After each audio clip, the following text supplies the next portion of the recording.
welcome back to the Black Spruce Knitting Podcast. My name is Allie and I live in Vermont in the Green Mountains on Abenaki land with my partner Chris and our dog Darwin. Thank you so much for joining me. I wanted to say thank you as always for all of the comments left on my previous episodes. I try to respond to everyone and I'm catching up right now, so if I haven't gotten to you yet, I'm hoping to soon. And yeah, I wasn't planning on doing an episode this week, but I'm working a lot this week and then next weekend's my birthday, so I won't have time to film again. So I wanted to just jump on and share a few things, but I didn't really plan this episode as much as I usually do, so I apologize ahead of time if I'm a little scattered. I just wanted to show you I have a finished object, which I'm wearing, a couple works in progress, and I don't have any acquisitions, but I do have some handspun that I want to show you, and then I'm going to talk a little bit about life stuff at the end of the episode. So if you feel like joining me, you can grab something nice to drink, or maybe you're working on a project. If you are, I'd love to hear what you're working on. Did you cast on something new for the new year? Yeah, and I'll just jump in. The first thing that I have to share is this. I finished my Scrappy sweater. Thank you so much to everyone who left a lovely comment.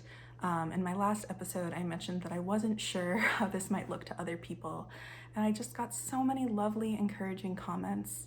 And it made me think about how maybe it might be good for me to work a little bit on my confidence about my knitting.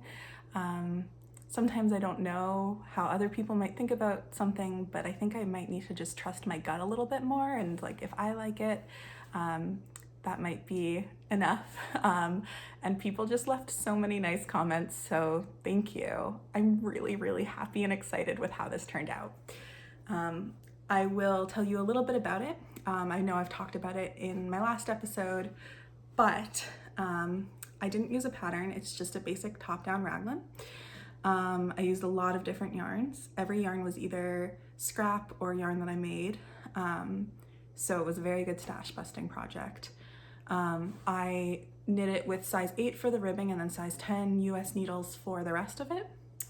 I did a folded over cuff, a very basic raglan, and I just tried it on and then split when I needed to.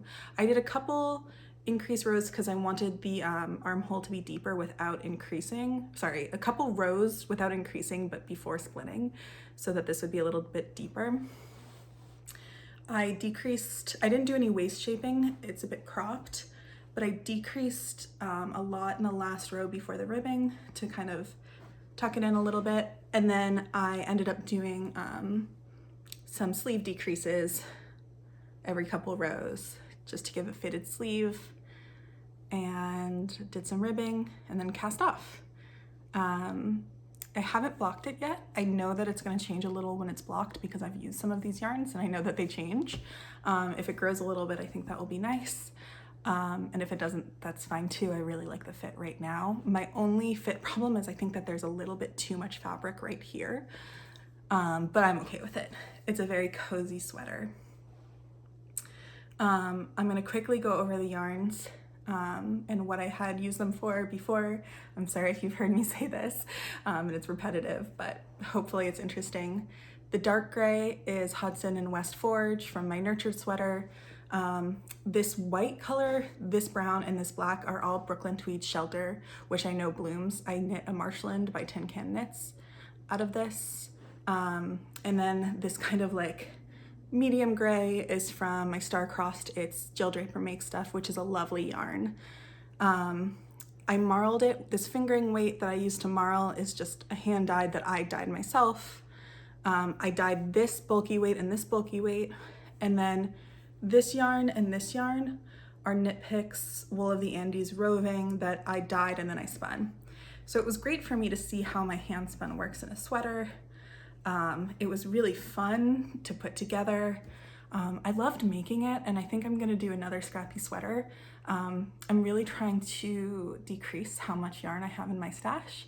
And so it was just a great project. And something I was sort of thinking about is that having a couple constraints on what you're doing kind of makes you be a little bit more inventive. Like in architecture, I know that when architects have to build a building around certain constraints like the program, is I think what they call it. Sometimes it makes them be more inventive with the building that they create. And I feel like it's the same way, trying to figure out how to make these yarns work and looking through my stash and doing stash busting, I think helped me make this piece that I'm really proud of and really happy about. A couple things to notice: it's not exactly symmetrical. I ran out of yellow and I didn't feel like ripping back the sleeve, so this yellow is shorter, and then I just did a bigger chunk of black to compensate. These parts are not exactly identical. I had lost one of the yarns for a minute and then I found it again. I don't mind too much because it's definitely like, it's a scrappy sweater. And so yeah, I'm trying to think if there's anything else I want to say. I think for the next scrappy sweater, I might try to not do, I might try doing like a different construction or something, just so I can keep learning more and figuring more things out. Yeah, so really just so pleased. And again, thank you all for the lovely comments. And I just feel like some people made some really valid points about, you know, having a little faith in myself. You've probably noticed by now that I can be a little self-deprecating. I can be hard on myself and critical, but I think that might be something that I want to work on this year, is just being like, I really like this. You know, hopefully other people do too. So I think I'm gonna wear this all the time. It feels very me. So yeah, that's my finished object. I have a couple works in progress. I have one new cast on that I'm really excited about. But first I'll show you my two older works in progress. This is in this project bag that my cousin had given me as a holiday gift. Woo. So I am using Quince & Co. Lark for this. I had bought it on sale because the shop was getting rid of it. I say this every time. There was some controversy with the company. I think you should Google it and make a decision about, for yourself, about how you feel. I did buy this yarn on sale because Firefly Fibers was getting rid of it. That's just my little disclaimer. It is a really nice yarn to knit with, but I don't know if I will buy it again. There's so many other yarns to try anyways. But it's a nice non-superwash wool.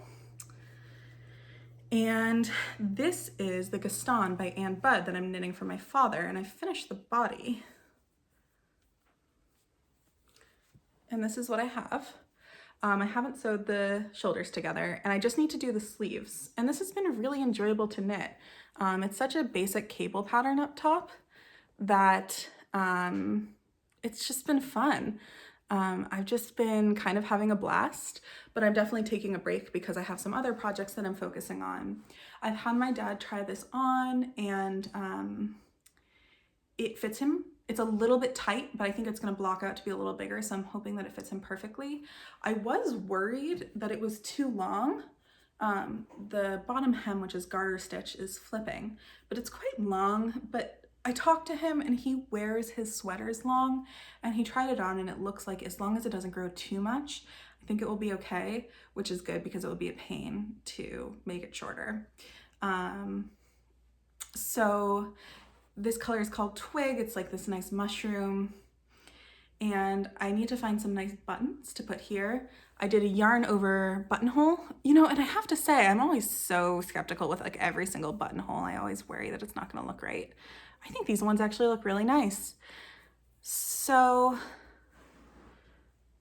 I think that this will be kind of not that difficult to finish. Just have to knit the sleeves, do a little seaming, and then do a bit of a neckline, and then sew the buttons. My only thing is that the sleeves are knit flat, and I think that I can't quite figure out why. Maybe because it would be strange to knit this part in the round, maybe because you have to knit it flat eventually for the sleeve cap. But I wonder if I could make it so that I can knit most of it in the round. It's the same pattern, and I don't really like knitting stockinette flat, especially because I have tension issues.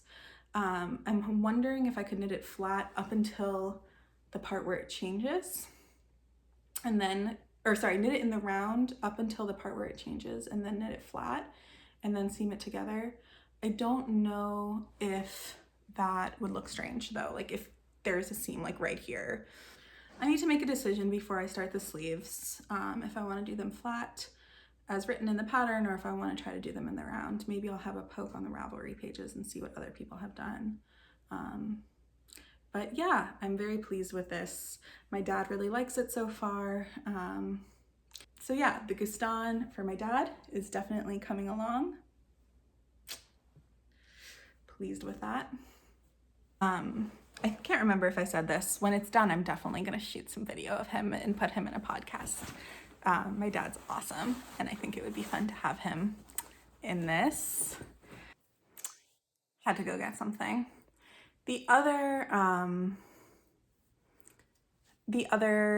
work in progress that is older is these vanilla superwash socks in a Hanukkah colorway by Maven Crafted that I'm making for my brother. I'm doing an afterthought heel, and I've put in the waist yarn. I haven't been knitting on these too much, not for any particular reason. I think I've just been excited about other projects, although I'm hoping to try some non-superwash sock yarns this year and see if that feels exciting for me. I love the micro striping on these. I think this is a beautiful colorway. I think it's going to be really nice. My brother's visiting in a few weeks, so I have a few weeks to get these done. He lives in Los Angeles, so he doesn't need like super warm knitwear. I don't have too much more to say about these except that I remembered that I had a tool that I'm going to use, which is I got this ruler that has like sock sizes. Like it has US men and women's shoe sizes and Euro shoe sizes so that you can measure how long your sock needs to be. I don't remember buying this. I'm wondering if maybe it came in like a gift bag that I got from a yarn store, because I don't remember purchasing this, but maybe I did. But I found it and I realized that it's going to be really helpful because my brother has large feet and I'm nervous about making sure that these socks fit. I cast on 72 stitches with size US 1 needles. I'm already worried that they're going to be too big circumference wise, but he's strong and has like big calves, so they could fit him really well. We'll see. I think this will be really helpful, and I wanted to show you because I thought maybe this is an interesting tool. But I don't remember buying this because I don't knit that many socks. It's really helpful. KA Trinkles, Cat Wrinkles. It's like a nice laser cut thing. Maybe I did buy this. I don't know. But I found it and I'm definitely going to use it. So hopefully next time I record, I'll be done with these socks, but we'll see. They're just not my priority. Lovely yarn. Knitting vanilla socks is always soothing. I've looked into some afterthought heels. I'm going to try to knit an afterthought heel with a gusset. But I have another very exciting project on the needles, which I'm going to show you. So the next thing that I want to show you is I want to show you the test knit that I started. It's by Catherine Clark, who I believe is the owner of Brooklyn General Store. And I had one of her patterns on my to-do list for the year, the Cladonia sweater. And then I saw that she was making a sweater version of her Wise Weeds cowl, which is an incredible cowl that I've wanted to knit, and I really wanted to knit the sweater version. So I applied for the test knit and I got in. So I am making it. It's quite an involved pattern, honestly. It's got some complicated color work. And because of that, I probably won't cast on anything difficult for a while. This is going to be kind of like my involved project for the next however long. I did cast on a hat kind of impulsively the other day, and I knit a lot of it and then realized it was way too big, and so I ripped it out, which is fine. It's, you know, something that I'm definitely going to come back to and knit at some other point in time. But this is definitely my main project, and I am just enjoying it so much so far, and I'm so excited to talk to you about it. But the first thing that I want to show you is the yarn that I chose. So the yarn that she knit it with is Border Mill, which is like a beautiful Scottish yarn, but a little harder to get and a little bit out of my price range. I also looked at Jameson and Smith, but again for this project right now, I wanted something a little less expensive, so I decided to go for Knitpicks palette, which I have some of in my stash. Knitpicks, if you're not in the United States, is a company that does a lot of really inexpensive yarn, but a lot of their yarn is real wool, which is very cool. I always recommend them for people who are starting out because they're less expensive than some of the fancier yarns, but you can get 100% wool, superwash and non-superwash, and they have a lot of colors. I've spun a lot of their roving and had a good experience, and I've knit some of their yarn before. This project is living in a new project bag that Chris's mother, Amy, got for me, which is great because I have so much yarn for it. So I have so much yarn. I don't even think I'm going to be able to pull it all out. But something about Knitpicks palette is that it comes in these really beautiful heathers, so that I think it kind of almost mimics the look of like a Shetland, like a Scottish Shetland yarn for color work. And so I ordered it. I picked out the colors that I wanted. I got almost all heathers. I have one solid. And I think there are some good things about this yarn and some things that I don't like. Some of the good things about this yarn is that it's inexpensive. It's about $4 per ball, which put this whole project at about $70, which is still a lot, but there are a lot of colors in this project. It would be great for scrap or stash yarn, but I didn't have the right colors, so I had to order. So really inexpensive. I think you get 100 grams and it's like 230 yards.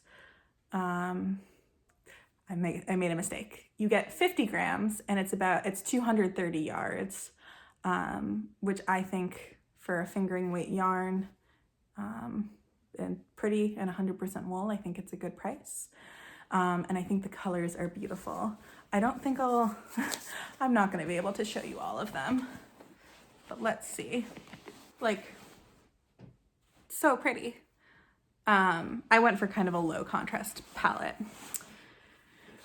So those are the nice things, and I think it actually is pretty soft. It's a nice non-superwash wool. The two things I don't like about it is, one, that it's very thin. It says that it's a fingering. I think it's really like a light fingering, which is what it says on Ravelry. On Ravelry, it has really bad reviews. I don't think it's that bad. I'm enjoying it more than I think most people on Ravelry seem to, but the reviews are very negative. But it is thin and it's splitty. And I'm doing this big color work project, and you don't want to split a yarn for something that you're putting a lot of time into, but I had already ordered the yarn, and I decided that I wanted to try to make it work. So hopefully it hasn't broken on me for the actual sweater, and if it does, I'm gonna patch it and I'll figure it out. But because it's so thin, I couldn't get gauge. I was using US 3 needles and I just missed gauge, so I'm knitting a couple size up with permission from the pattern designer.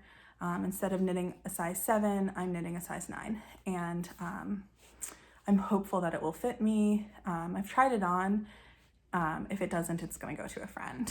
I already have a friend who really wants it, so that friend is probably hoping that it's too small for me, but we'll see. Size 7 is like 44 inches, size 9 is like 48 inches, bust size, chest size. But with my gauge, it should be closer to like 42. So we will see what happens when it gets blocked out. But this is what I have so far. I'm really excited.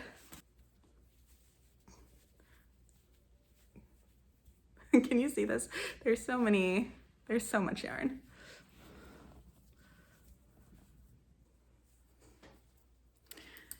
So it's a little hard to show, but this is what I have so far.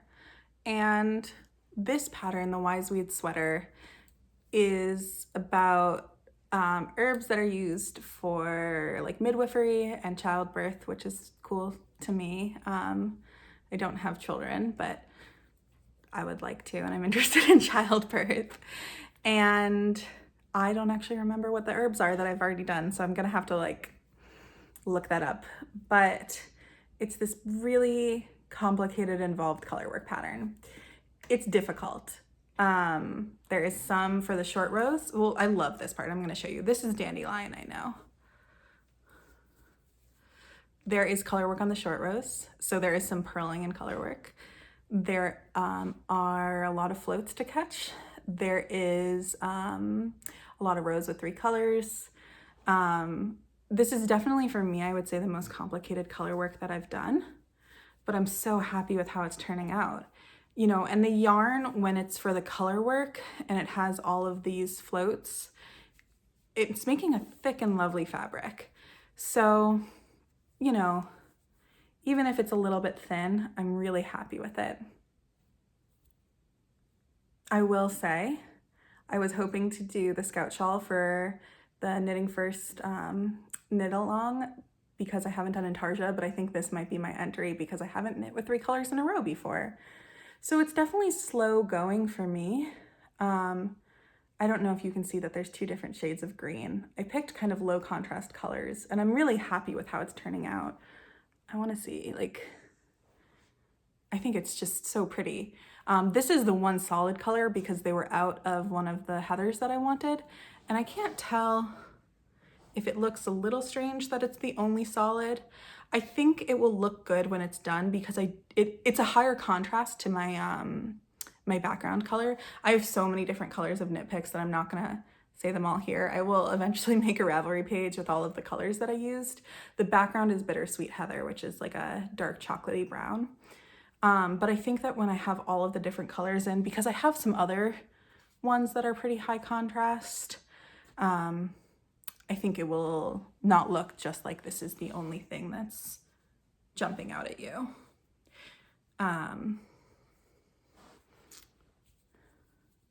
I want to say that this one is Skullcap. So I'm really pleased with this, but it feels like quite an undertaking. The test knit is due in February and I don't actually know if I'm going to be done, but I'll ask for more time if I need it. And I'm alternating this with simpler projects, like I was going back and forth between this and this to give myself a break when I wanted that soothing knitting. But I'm enjoying the challenge of this because for every row, I like to memorize the color work row. But every row I look at it and I'm like, okay, where am I going to catch my floats? How am I going to hold my yarns? With 2 colors for color work, it's not that difficult because I can hold one in my right hand and one in my left hand. But for 3 colors, I'm finding it more difficult. I think I need one of those knitting thimbles where you can have like 2 strands coming off of it. But for now, I just have to like pick it up and put it down.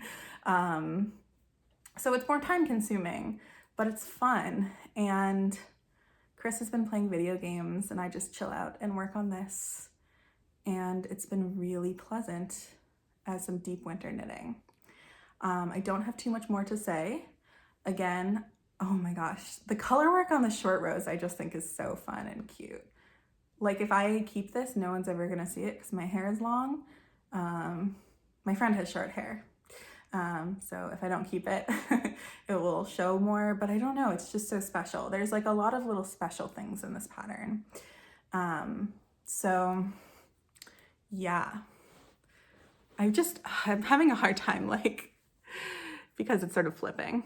The color work's a little puckered right now, but I think it's gonna block out. Yeah, it's really fun. So this is my big project. Oh my gosh, look how many ends I'm gonna be weaving in. This is my big project. I think that unfortunately, I won't, well, not unfortunately, I'm gonna put a lot of time into this and I probably just won't be casting on anything new for a bit. I'll probably go in between these and those socks. And then when the socks are done, I'll probably go in between this and my dad's sweater. I'll work on the sleeves because I don't think that'll be that difficult. And then when those projects are done, I'll probably cast on another simpler project. But I'm not letting myself stress out too much about the deadline because again, with 3 colors in a row, personally, I just knit kind of slowly. But I'm enjoying it so much. It's so fun. It's making me want to really do more difficult patterns. I don't even know, it's not even difficult, it's just time consuming. So yeah, the Wise Weed Sweater by Catherine Clark.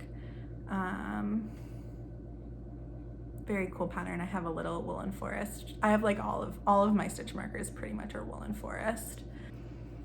I will keep knitting on this and I will show you how far I've gotten next time. So those are my only works in process. But I did want to show you a little bit of spinning. I started my sweater spin. I wasn't going to start. I was kind of like, oh, I want to get better at spinning, but I only have that fiber that I got for Hanukkah from my father to spin, and I really wanted to spin, and I was sort of like, I should just try this. And it doesn't have to be perfect.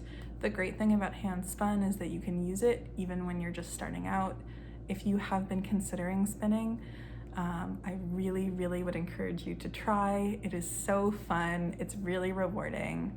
Yeah, I'm excited to show you.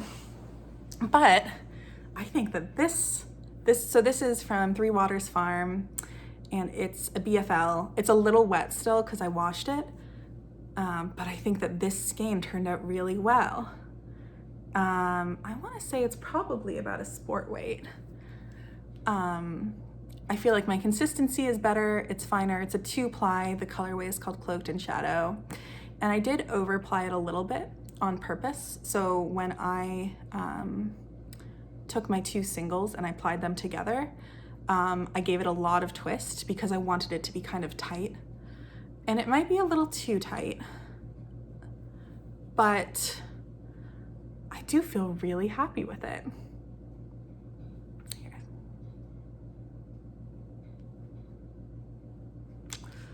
I'm excited to keep going so that I can make probably kind of a basic sweater because I want to show off this yarn. But I feel like I got a lot better at spinning, honestly. I was having a really hard time with consistency. I was having a hard time getting like thin singles, like the size that I wanted. And what I did was I watched a couple more videos of people spinning, and I tried some new things. I changed the way that I draft a little bit, and I feel like it really helped. It's not perfect, but I think it will be very usable. And I just am so pleased. I don't have that much more to say about it. I have 5 more skeins like this to make, and then hopefully that will be enough for a nice sweater. And you know, it's definitely, in some spaces, it's definitely like too overplied, but I think it'll be a good, when things are plied more tightly, I think they're more hard wearing, so I think this will be great for a sweater. So one other thing is that I did do a fractal spin for this. I'll put a picture in right here of the 2 bobbins of the singles that I spun. A fractal spin, basically, long story short, means that one single has longer color changes and one has shorter, so that you get that nice barber pole. Yeah, I feel like I don't know, I think I feel like I leveled up in spinning a little bit. So I'm feeling really proud because, quite honestly, and as I said, I can be really hard on myself. I was a little frustrated that things weren't coming out the way that I wanted to, but I think it's okay to be learning something new and to keep trying as much as you can, and use your nice fiber. Don't save it forever. I was like, I have to save it till I'm good enough, but that's not the point, right? The point is to enjoy it. I love spinning so much. I want everyone to try it. I know not everyone will like it, but I want everyone to try it because I think spinning is so cool and so fun. So yeah, so that's all of the knitting and spinning content that I have to show you. It's not that much. I have been knitting, but things are taking me longer, and as I mentioned, I knit a hat and then ripped it out because I didn't like the size. So I will redo that at some point, maybe when I finish the socks. But yeah, I hope that you all are doing well. I'm trying to think if there's anything interesting, like life stuff, to talk about. Quite honestly, December was a hard month. I think it's been a hard month for everyone. I think the winter here in the Northern Hemisphere with our COVID numbers is just difficult. We have been trying to rest and take care of ourselves and take care of the other people in our lives as much as possible. When I say we, I mean me and Chris. We did on New Year's Day have our garden planning meeting, which I'm so excited about. We are planning on having vegetables, and we have some fruit, but we're gonna hopefully do a little bit more. We're gonna start mushrooms. We're gonna do some flowers and some herbs, both culinary herbs and medicinal herbs. Chris knows a lot about herbalism, and I'm hoping to learn. So that feels like something that I can really look forward to. You know, I do love winter, but it's been a weird winter because the snow keeps melting, and so it's hard to like go outside and actually enjoy it when some days it's just ice or it's just wet. But you know, I am trying to feel not even necessarily like hopeful about this year, but just like take everything one day at a time. Because I don't know, we don't know what's gonna happen. In so many different ways, we don't know what's gonna happen. And so for me to just like be enjoying knitting and enjoying spending time with people and enjoying interacting with people on this platform feels like such a huge gift. I turn 31 on Sunday next week, which feels sort of wild to me. Sometimes I feel so much younger, and sometimes in some ways I feel a lot older, especially as a cancer survivor. I think that's something that just happens as you just age in different ways. I like to think we all hold our younger selves and maybe our future older selves inside of us at all times. But I am turning 31. I know that I'm getting some knitting related gifts, which I'm really grateful for, and I'm looking forward to showing. I know that I'm getting some really cool books, or I don't know, I think I'm getting some cool books. Some of them actually are more like herbalism related, but I want to share those as well. And I also have been given gift certificates. I got one for Junction Fiber Mill, which is a new local to me fiber mill in White River Junction, Vermont. And they are making their own yarn, and it's incredible. So I'm gonna try to go to the store to use it, and I'm going to write to them and ask them if I can film a little bit in the store. I don't think that their mill is open for visitors. And if they say that they prefer I don't film, of course I won't, but I'm hoping that I can bring you along. That was another gift from Chris's mother. And then my parents actually got me a gift certificate to the Woolly Thistle, which is also actually really close to me, but they don't have a physical storefront. The Woolly Thistle is an American store in Lebanon, New Hampshire, which is like across the river from White River Junction, Vermont. And they import like British and European yarns. I'm probably gonna save a lot of it so that I really do wanna knit a sweater out of like Jameson and Smith at some point, or one of those gorgeous Shetland yarns. But I'm thinking about maybe trying some Mondim and maybe some Garthenor, so like those non-superwash British sock yarns. If you have a favorite British yarn, if you have used one and you have any recommendations, please let me know. The Woolly Thistle has so many cool yarns that I want to try. They have Rauma, they just have like a lot of really cool stuff. So I'm probably gonna wait till I've kind of finished or like gotten further on some of my current projects. So I do have a lot of yarn in my future, and I'm pretty grateful for it. Yeah, so please let me know if there is anything that you would recommend. Besides that, I don't think I'm gonna be doing too much for my birthday. Audrey, my really good friend, might come over and we might go cross-country skiing and hopefully get something nice to eat. Maybe, I think my parents are gonna come over with their dogs and hang out. And I told everyone I wanted to like play games and knit. So it'll be low-key this year. It was very low-key last year. But that feels good. I don't know, I just like to celebrate and like be in connection with people. I mean, thank you all for being part of that. Being connected to you is one of the most exciting parts of my life right now. I'm having so much fun doing this podcast. It's really cool. I would love to hear what your new year is looking like. If you're in the northern hemisphere, what you're doing about the dark days in the winter, and if you're in the southern hemisphere, please tell me about your summer knits, because I want to get excited for warm weather knitting. Or just tell me, like, do you have a garden if you're in the southern hemisphere? I don't know, what are you excited about this year? I hope so much that everything is well with you, and that if things have been difficult, that they get easier and gentler soon.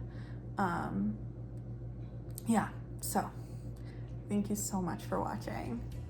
Take care, and I'm sure I'll see you soon.